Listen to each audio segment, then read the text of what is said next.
Hi hi വരൂ വരൂ. Hello, I have seen your designs in your Facebook. That's why I came here. നിങ്ങളുടെ ഡിസൈൻസിൽ ഒരു personal touch ഉണ്ട്.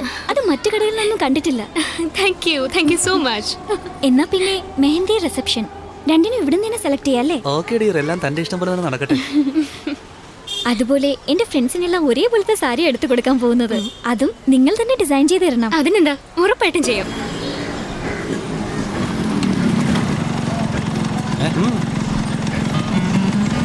ഇത് നല്ല മെറ്റീരിയലാ. കസ്റ്റമറാ? അതെ. അയ്യമ്മാരി ഹായ്, ഈ കടയുടെ ബിസിനസ് പാർട്ട്ണറാണ്. Hello sir, myself Swaminathan. ഇരുന്നോട്ടെ. ഞാനും എന്റെ അച്ഛന്റെ ബിസിനസ്സിൽ പാർട്ണറാ. Jewellery shop. ആണല്ലേ? അതെ സാർ. ശരി ശരി ശരി. ഫേസ്ബുക്കിൽ കണ്ടിട്ടാ ഇങ്ങോട്ട് വന്നത്.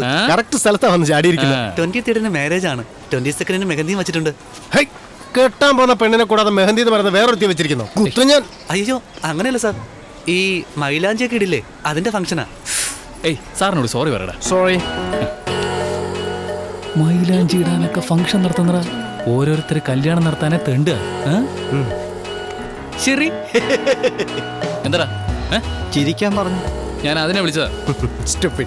ശരി ദേവി, റേറ്റുകളൊന്നും സംസാരിച്ചില്ലല്ലോ? ഇല്ല, സെലക്ട് ചെയ്യുന്നതേ ഉള്ളൂ. പാവം, നോക്കിട്ട് നോക്കും. അതെ, റേറ്റ് ഒക്കെ ഞാൻ ഫിക്സ് ചെയ്തോളാം.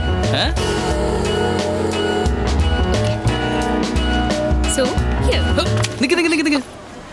ഞാൻ പറഞ്ഞോളാന്ന് പറഞ്ഞല്ലേ? പാർട്ട്ണറെ കാണിക്കാതെ നീ അങ്ങ് തീരുമാനിക്കോ?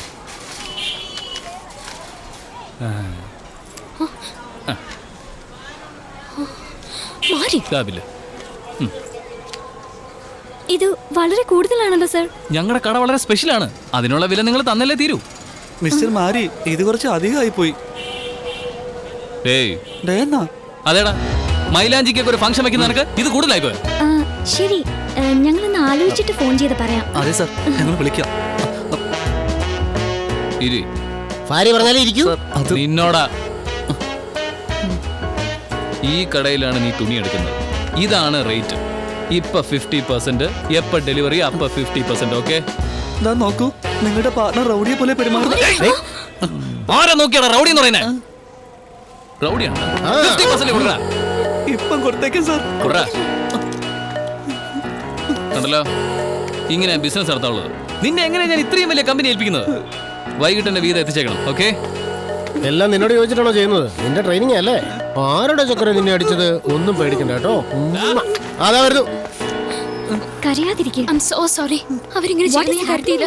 സോറി. സാർ, 3 ദിവസമായി ഡെത്ത് സർട്ടിഫിക്കറ്റ് നോക്കി സ്വപ്നത്തിൽ ഇത് തന്നെയാണ് സാർ വരുന്നത്. സംശയിക്കത്തക്ക തരത്തിൽ ഈ ഏരിയയിൽ ഒരു മരണവും നടന്നിട്ടില്ല സാർ. നടന്നിട്ടുള്ളതൊക്കെ ഏതെങ്കിലും രജിസ്റ്റേർഡ് കേസുമായി മാച്ചാകുന്നതാണ്. അതും ഞാൻ ചെക്ക് ചെയ്തു. മാരിയുമായി ഇതൊന്നും യോജിക്കുന്നില്ല സാർ. ഈ കൊലപാതകം നടന്നിട്ടില്ല സാർ. ഇനിയെങ്കിലും ഈ കേസ് അങ്ങ് ക്ലോസ് ചെയ്തേക്കാം.